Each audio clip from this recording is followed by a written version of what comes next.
الحمد لله الذي شرفنا على سائر الأمم برسالة من اختصه من بين الأنام بجوامع الكلم وجواهر الحكم صلى الله تعالى عليه وعلى آله وأصحابه وبارك وسلم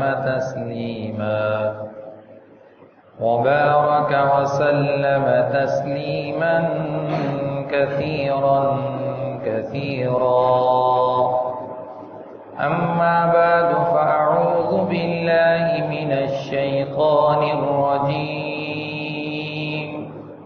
بسم الله الرحمن الرحيم يا أيها الذين آمنوا كتب عليكم الصيام كما كتب على الذين من قبلكم لعلكم تتقون. وقال الله تعالى في موضع آخر أن طهر بيتي للطائفين والعاكفين والركع السجود. قال النبي صلى الله تعالى عليه وسلم التائب من الذنب كمن لا ذنب له أو كما قال عليه الصلاة والسلام. قال النبي صلى الله تعالى عليه وسلم من اعتكف يوما فله الجزاء أو كما قال عليه الصلاة والسلام. صدق الله مولانا العظيم وصدق رسوله النبي الكريم ونحن على ذلك لمن الشاهدين والشاكرين والحمد لله رب العالمين. روشی پڑھ لیں. اللهم صل على محمد وعلى آل محمد كما صليت على إبراهيم وعلى آل إبراهيم إنك حميد مجيد.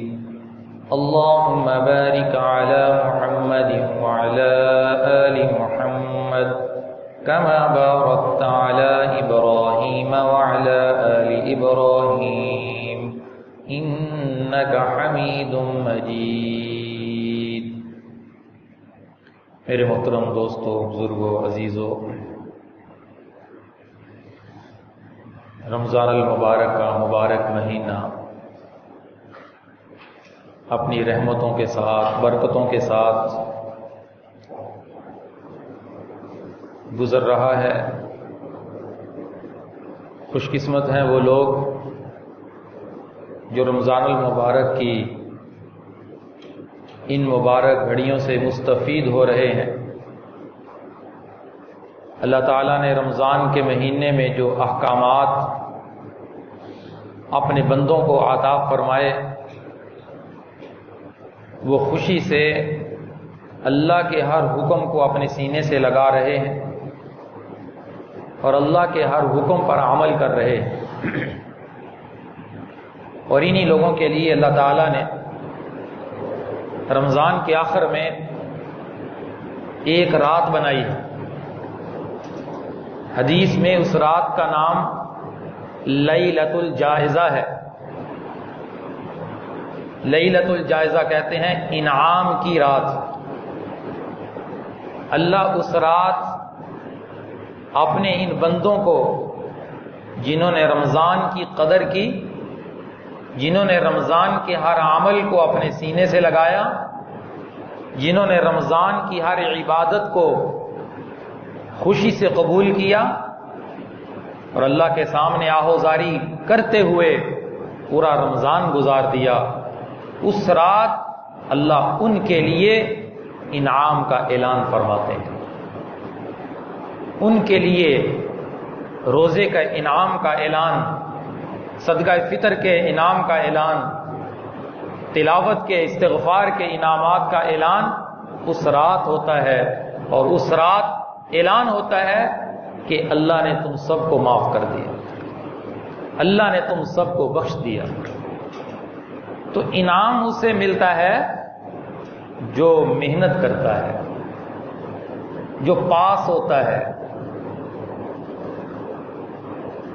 اگر کوئی کہے کہ اس کی زندگی میں رمضان آئے، اس نے رمضان کی قدر نہ کی اور رمضان اس کی زندگی میں آیا دوسرے مہینوں کی طرح اس نے اس کو بھی سمجھا اور رمضان گزر گیا، اب یہ امید لگائے بیٹھا ہے کہ مجھے بھی انعام مل جائے گا، ایسا نہیں ہو سکتا.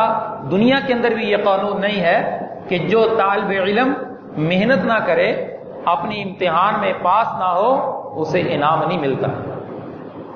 تو اللہ اپنے بندوں کے بڑے قدردان ہیں، اللہ اپنے بندوں سے بڑی محبت کرنے والے ہیں. یہ نہیں کہ بندہ اللہ سے محبت کرے اور اللہ بندے سے محبت نہ کرے. کتنے انسان ایسے ہیں جو اللہ سے محبت نہیں کرتے، اللہ ان سے محبت کرتے ہیں. اللہ ان کی توبہ کے انتظار میں ہے، اللہ ان کی بخشش اور مغفرت کا بہانہ تلاش کر رہے ہیں کہ میرا بندہ تھوڑی محنت کر کے میری فرما برداری کر لے، میری اطاعت کر لے. ما یفعل اللہ بعذابکم ان شکرتم وآمنتم. مجھے کیا ملے گا تمہیں عذاب دے کے؟ مجھے کیا ملے گا تمہیں عذاب دے کے؟ تم اگر شکر گزار بن جاؤ، تم میری اطاعت اور فرما برداری میں آ جاؤ، تو تمہیں تو تمہارا رب معاف کرنا چاہتا ہے، تمہیں تو بخشنا چاہتا ہے، تمہارے لیے تو جنت کے اعلانات کرنا چاہتا ہے. لیکن اس کے لیے تھوڑی سی محنت درکار ہے، اس کے لیے اللہ کے سامنے جھکنا ہے، اللہ کے سامنے عاجزی پیش کرنی ہے اور اللہ سے طلب کرنی ہے. کس کو طلب کرنا ہے؟ میرے نبی نے فرمایا رمضان میں تم اللہ سے جنت کو زیادہ طلب کرو. اللہم انی اسألک الجنت الفردوس، اے اللہ مجھے جنت الفردوس عطا فرما. اور رمضان کے مہینے میں تم اللہ سے زیادہ استغفار کرو، اور رمضان کے مہینے میں تم لا الہ الا اللہ کی کثرت کرو، اور رمضان کے مہینے میں تمہاری سخاوت ہوا کی طرح چلنی چاہیے، تمہارے خرچ کرنے میں اللہ کے راستے میں اضافہ ہو جائے. تو پھر اللہ لیلۃ الجائزہ میں اپنے بندے کے لیے انعام کا اعلان فرمائے. یہ گھڑیاں، یہ دن، یہ راتیں بڑے ہی قیمتی ہیں، بڑے قیمتی ہیں کہ جس نے ان دنوں اور ان راتوں کی رحمتوں کو لوٹ لیا، اللہ اس رات اس کی بخشش کا اعلان فرمائے. تو رمضان کی عبادت روزہ بڑی خوبصورت عبادت. حضرت علی فرماتے ہیں گرمی کے روزے مجھے بڑے پسند ہیں، میں اللہ کے لیے، اپنے اللہ کے لیے پیاس کو برداشت کروں. اور دوسری عبادت تراویح کی نماز، جو اللہ نے رات کی عبادت ہمیں عطا فرمائی. اور تیسری عبادت اس رمضان المبارک کی مسجد میں آخری عشرے کا اعتکاف ہے. آپ صلی اللہ علیہ وسلم کی زندگی کے جن اندر جتنے رمضان آئے، 9 رمضان آئے، وہ سارے کے سارے رمضان گرمی کے تھے، اور سوائے ایک رمضان میں اللہ کے نبی ہر سال مسجد میں اعتکاف فرماتے تھے. ایک سال اعتکاف نہیں فرمایا، پھر اس کی قضا کی. تو آپ صلی اللہ علیہ وسلم نے امت کو یہ عمل دیا کہ آخری عشرے کا اعتکاف مسجد میں کرو. ملے گا کیا؟ کیا ملے گا؟ اللہ کے نبی نے فرمایا جو آخری عشرے کا اعتکاف مسجد میں کرتا ہے، اپنا مسکن اللہ کے گھر کو بناتا ہے، اللہ کی گھر کے ساتھ جڑ جاتا ہے، اللہ اسے 2 حج اور 2 عمروں کا ثواب عطا فرماتے ہیں. اور اللہ کے نبی نے مزید فرمایا کہ 10 دن کے لیے رمضان کی مبارک گھڑیوں میں اپنے آپ کو مسجد میں روک لیتا ہے اعتکاف کی نیت سے، تو اللہ اس کو جہنم سے 3 خندقیں دور کر دیتا ہے۔ اس کی مسافت کتنی ہے؟ زمین اور آسمان سے زیادہ اس کی مسافت ہے۔ عرض کرنے کا مقصد اللہ کے نبی کا یہ تھا، فرمان کا یہ مقصد تھا کہ اللہ اسے جہنم سے دور کر دیتا ہے، اللہ اسے جہنم میں داخل نہیں فرمائے گا۔ جو مسجد میں اللہ کے لیے اعتکاف کرتا ہے، میرے نبی نے فرمایا من اعتکف ایمانا و احتسابا غفر له ما تقدم من ذنبه، جس نے مسجد میں 1 دن کا، معنی اعتکف یوما، 1 دن کا اعتکاف کیا ایمان کی حالت میں اور اللہ کے لیے کیا، غفر له ما تقدم من ذنبه، زندگی کے سابقہ گناہ اللہ سب معاف کر دیتا ہے۔ مسجد میں بیٹھنے والا اللہ کا مہمان ہے، فرشتوں کے ماحول میں ہے۔ مسجد میں بیٹھنے والا، میرے نبی نے فرمایا، وہ فرشتوں کو نظر نہ آئے، فرشتے پوچھتے وہ کہاں چلا گیا؟ بیمار ہو جائے تو فرشتے اس کی عیادت کرتے ہیں، اسے کوئی ضرورت پڑ جائے، میرے نبی نے فرمایا فرشتے اس کی مدد کرتے ہیں، کیونکہ وہ اللہ کا مہمان ہے۔ وہ دعا کے لیے ہاتھ اٹھاتا ہے، اس کی ہر دعا کے اوپر فرشتے آمین کہتے ہیں، کیونکہ یہ معزز ہے۔ یہ اعتکاف کی نیت سے مسجد میں بیٹھ کر یہ اس بات کا اظہار کر رہا ہے کہ اللہ میں تیرے در پہ آ گیا ہوں، جب تک بخشش نہیں ہوگی تیرے گھر سے واپس نہیں جاؤں گا۔ یہ اظہار کر رہا ہے، یہ اپنی عاجزی پیش کر رہا ہے، یہ اپنی تواضع پیش کر رہا ہے۔ کتنا وہ مبارک انسان جس کو اللہ اعتکاف کی نعمت اور دولت عطا فرما۔ تو ہم اللہ کے نبی نے اعتکاف فرمایا، 8 رمضان اعتکاف ہر سال فرمایا، 1 سال عذر کی وجہ سے چھوڑا، اس کی قضا فرمائی۔ اور شرعی طور پہ اعتکاف کا یہ حکم ہے کہ یہ اعتکاف سنت علی الکفایہ ہے، سنت مؤکدہ ہے۔ اس کا مطلب یہ ہوتا ہے کہ محلے کی مسجد میں ایک شخص بھی اعتکاف بیٹھ جائے تو تمام محلے والوں کے سر سے وہ گناہ ساقط ہو جاتا ہے، سب کی طرف سے وہ فرض ادا ہو جاتا ہے۔ اگر ایک بندہ بھی محلے میں مسجد میں اعتکاف نہ کرے، پورا محلہ گناہ گار ہے۔ کہ ایک بندہ بھی اللہ کے گھر اعتکاف کے لیے تیار نہیں۔ سنت علی الکفایہ کا یہ مطلب ہے کہ اعتکاف میں بیٹھنے والا 20 رمضان کو سورج غروب ہونے سے پہلے مسجد میں داخل ہو کر مسنون اعتکاف کی نیت کر لے۔ اس کو کہتے ہیں مسنون اعتکاف۔ اور واجب اعتکاف وہ ہوتا ہے کہ کوئی بندہ نظر مان لے کہ اگر میرا یہ کام ہو جائے تو میں 1 دن کے لیے مسجد میں اعتکاف کروں گا، اسے نظر کا اعتکاف کہتے ہیں، واجب اعتکاف کہتے ہیں، اس کے احکام الگ۔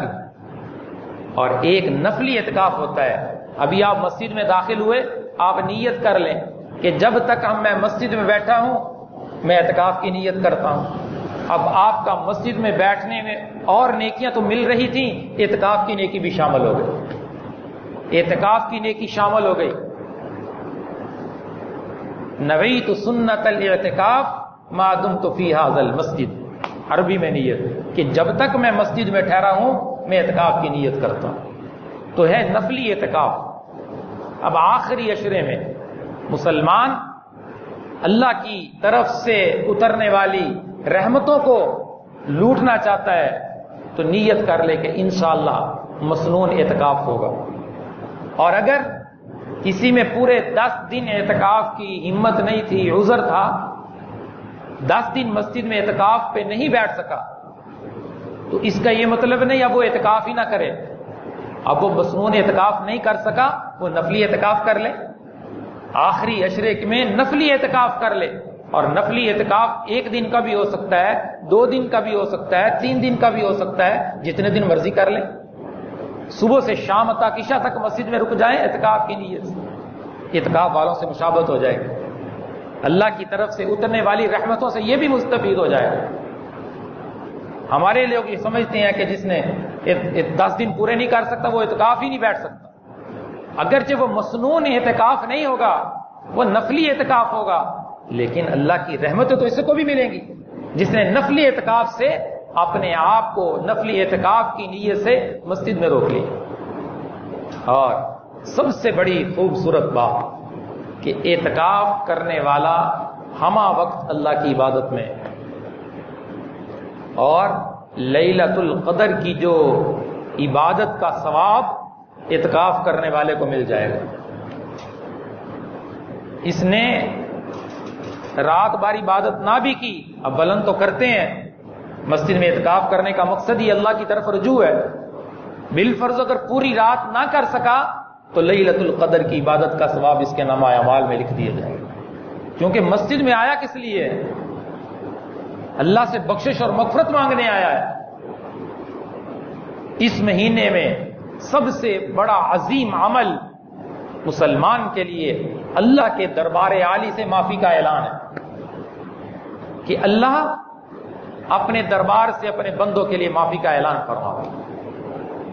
حضرت عائشہ رضی اللہ تعالیٰ عنہ آپ صلی اللہ علیہ وسلم کی خدمت میں حاضر ہوتی ہیں، عرض کرتی ہیں یا رسول اللہ اگر مجھے لیلۃ القدر مل جائے تو میں اللہ سے کیا مانگوں؟ تو اللہ کے نبی نے فرمایا اپنی بیوی سے، اپنی زوجہ محترمہ سے، سیدہ عابدہ زاہدہ خاتون سے جس کی پاکیزگی میں قرآن کی 14 آیتیں اتری، 17 رمضان کو آپ کی وفات ہے، کتنا خوبصورت عمل امت کو لے کے دیا ہے۔ ہزاروں صحابہ حضرت عائشہ کے شاگرد تھے، گھر کا پورا دین حضرت عائشہ نے امت کو دیا ہے، گھر کا پورا دین، گھر کی گھریلو زندگی کون دیکھتا تھا؟ تمام ازواج مطہرات میں سب سے زیادہ ذہین اور فتین عورت سیدہ عائشہ تھی، اور آپ کے بستر پہ حضور لیٹے ہوتے تو وہی آپ کے بستر پہ آتی تھی۔ بڑا اللہ نے مقام دیا ہے۔ ایک مرتبہ حضرت فاطمہ اور حضرت عائشہ کا مکالمہ ہوا کہ تو بہتر ہے یا میں بہتر ہوں؟ تو حضرت فاطمہ کہنے لگی، اپنے حق میں دلائل دیے، سیدۃ نساء اہل الجنہ، عائشہ میں تو جنتی عورتوں کی سردار ہوں۔ میرے بابا نے فرمایا ہے فاطمہ تو بضعۃ منی، فاطمہ میرے جگر کا ٹکڑا ہے۔ حضرت عائشہ نے ساری گفتگو مکالمہ سنا، فرمایا عرض کرنے لگی اے فاطمہ تیری ساری باتیں ٹھیک، باقی تو جنتی عورتوں کی سردار ہے، تو نبی کے جگر کا ٹکڑا ہے، لیکن سن لے جنت میں روز محشر آخرت کے دن میں ہر بیوی اپنے خامد کے ساتھ ہوگی، تیرا ہاتھ علی کے ہاتھ میں ہوگا اور میرا ہاتھ محمد الرسول اللہ کے ہاتھ میں ہوگا۔ اللہ نے وہ بلندیاں مقامات کی عطا فرمائی، اور کچھ لوگ آج اس عفیفہ کائنات کے بارے میں اپنی غلیظ زبان استعمال کر کے جہنم کا ایندھن بنتے ہیں۔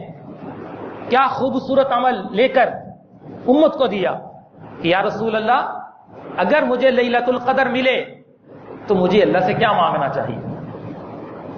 تو حضور صلی اللہ علیہ وسلم نے فرمایا عائشہ اگر تجھے لیلۃ القدر ملے تو اللہ سے معافی مانگنا۔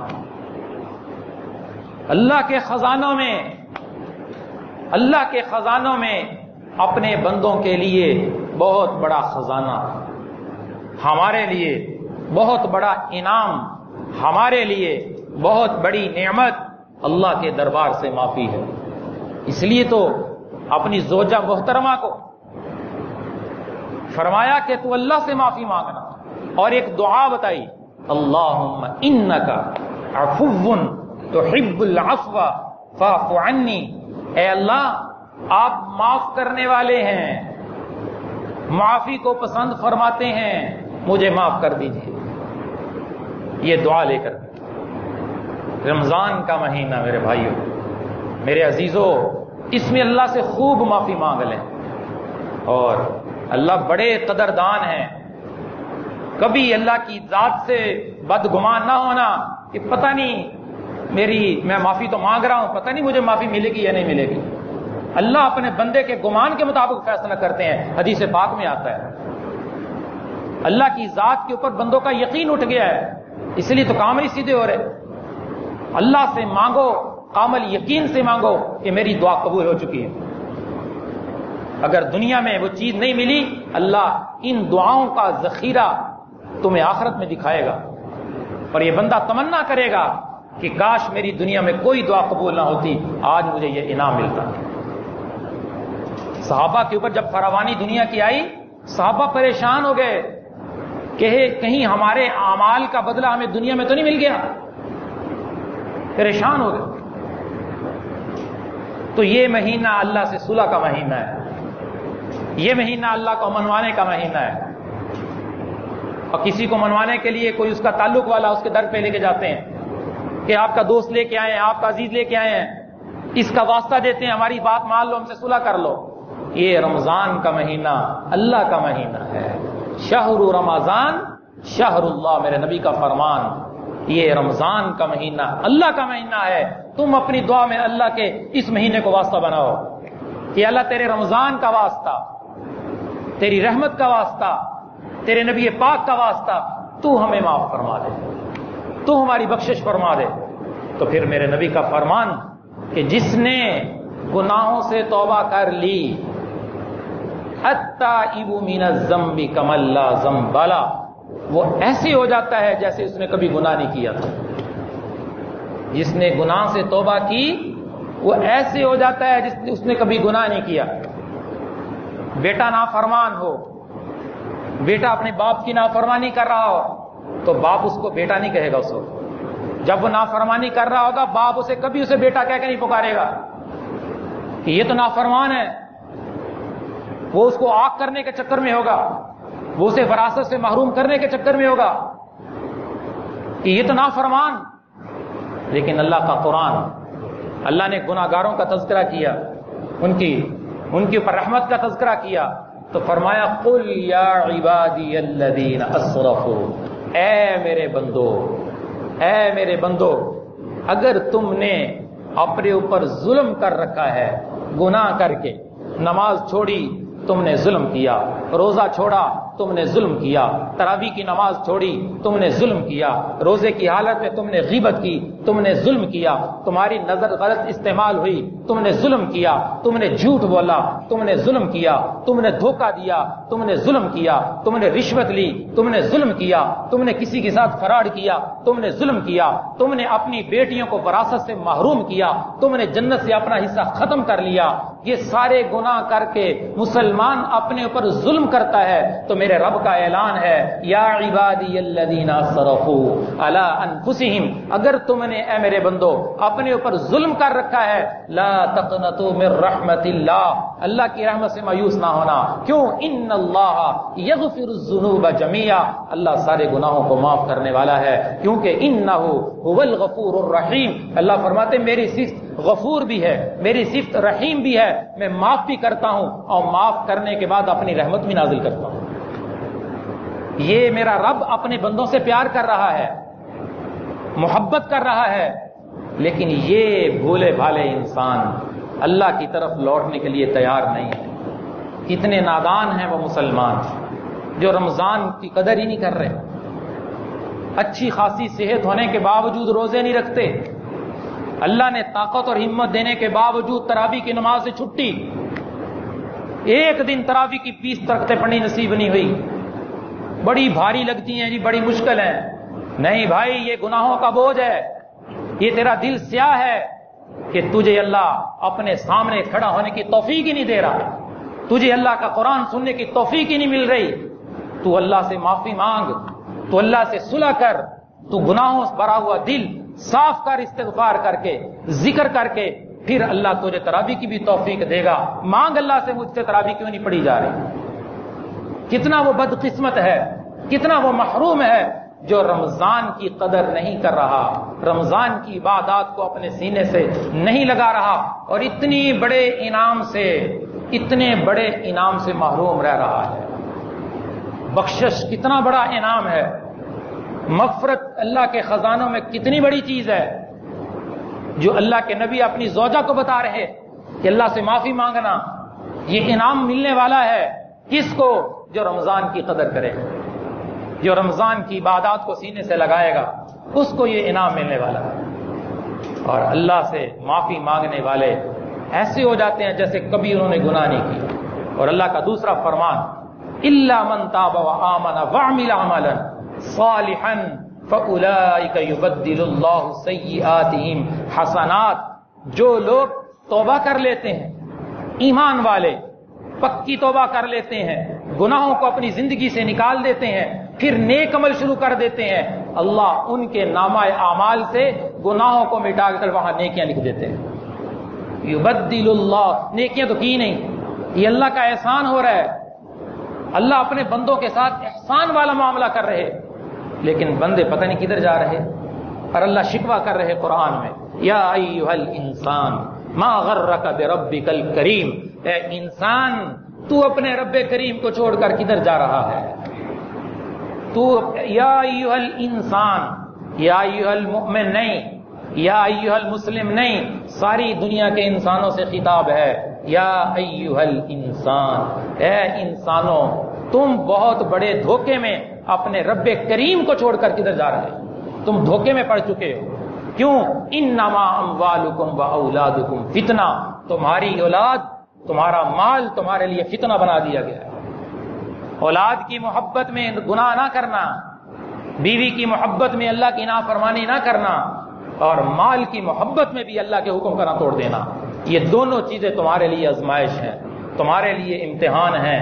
آج بہت سارے مسلمان اس امتحان میں فیل ہو چکے ہیں، جو اولاد کی محبت میں اللہ کی نافرمانی، بیوی کی محبت میں اللہ کی نافرمانی، اور مال کی محبت میں اللہ کے حکم کو توڑنا ان کے لیے ایسے ہو چکا ہے جیسے جسم پر بیٹھنے والی مکھی کو اڑا دینا۔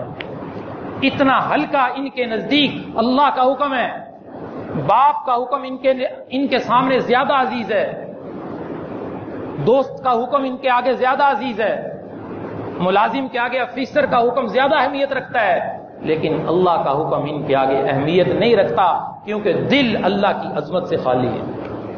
اگر اللہ کی عظمت کا دھیان دل میں ہوتا تو حی علی الصلاۃ، حی علی الفلاح کی ندا پہ ضرور مسجد میں آتا، اس کی دوڑ مسجد کی طرف ضرور لگتی۔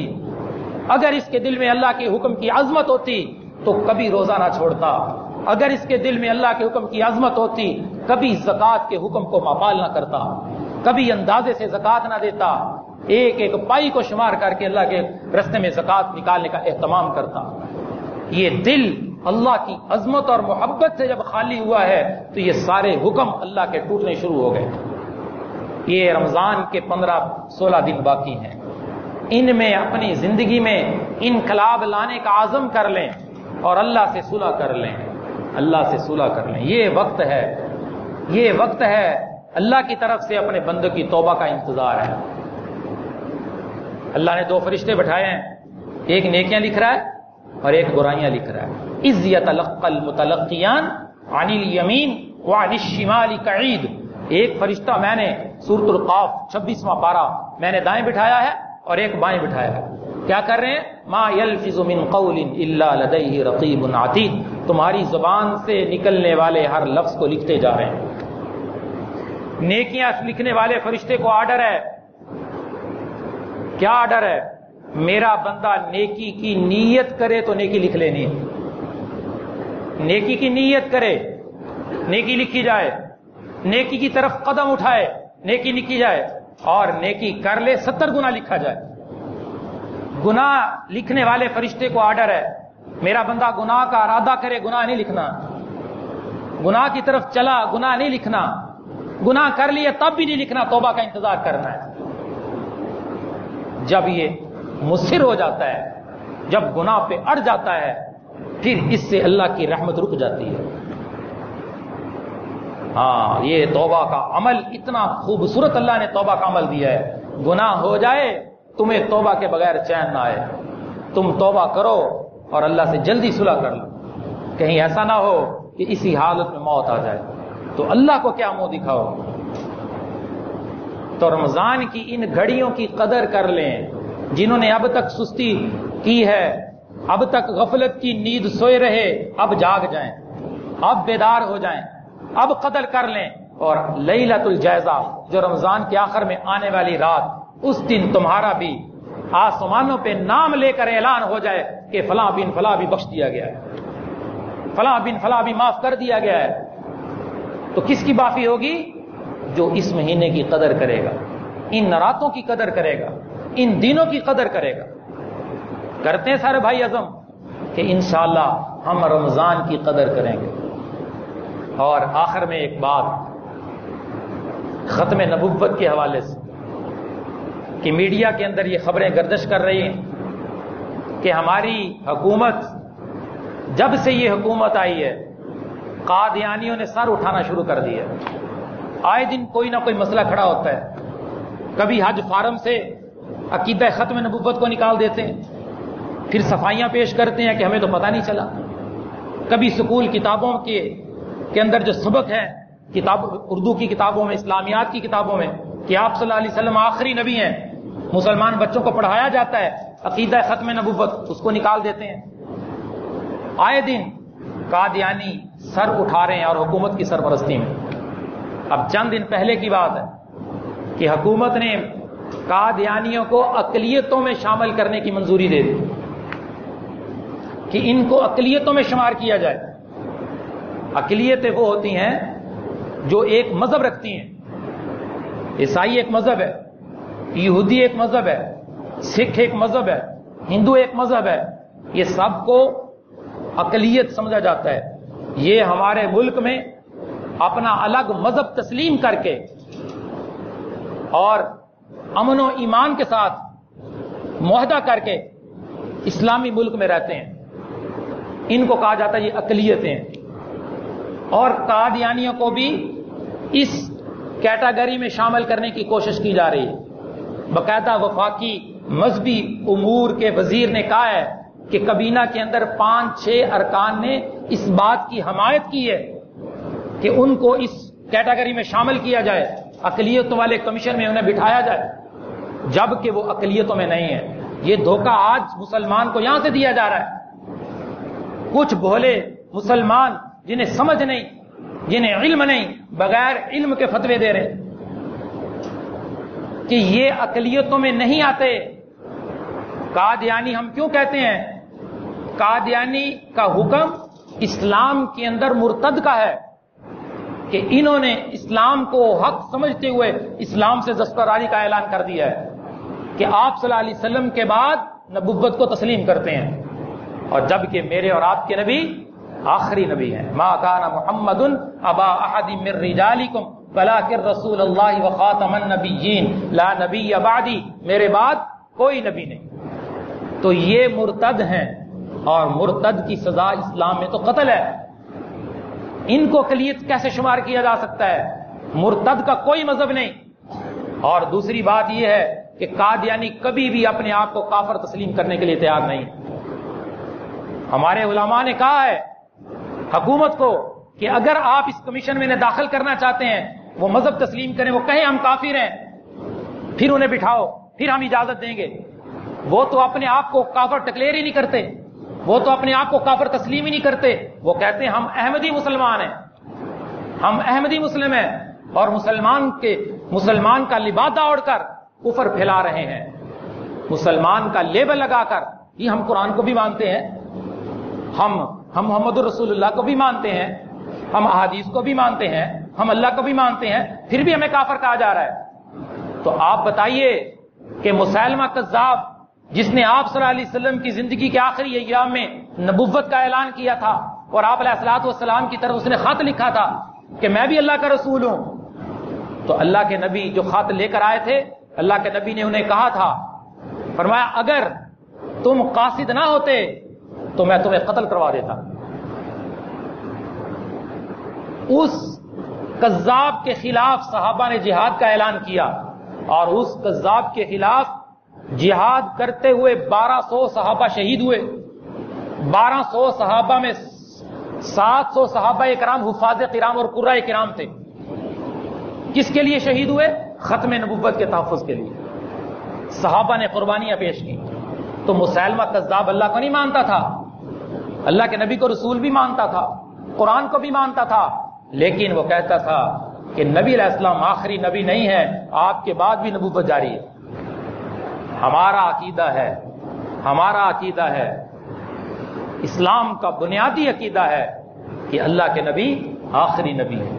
اس بات کی ان مرتدوں کو اجازت اس وقت تک نہیں دی جا سکتی جب تک یہ اقرار نہیں کر لیتے، اعلان اقرار نہیں کر لیتے کہ ہم کافر ہیں۔ لیکن حکومت چونکہ ان کے ساتھ وحدات کر کے اس پوزیشن میں آئی ہے، پوری کوشش کر رہی ہے کہیں سے جہاں سے انہیں فوائد ملے ہم انہیں فوائد دے دیں۔ اللہ تعالیٰ ان کی مدد کرنے والوں کو ہدایت نصیب فرمائے اور ان کے منصوبوں کو خاک میں ملا دے کہ ہمارے اس ملک پاکستان میں کبھی ختم نبوت کے غداروں کو اس کمیشن میں داخل کرنے کی اجازت نہیں دی جائے گی۔ اللہ تعالیٰ ہمیں عقیدہ ختم نبوت کا تحفظ کرنے کی توفیق عطا فرمائے۔ وآخر دعوانا الحمدللہ۔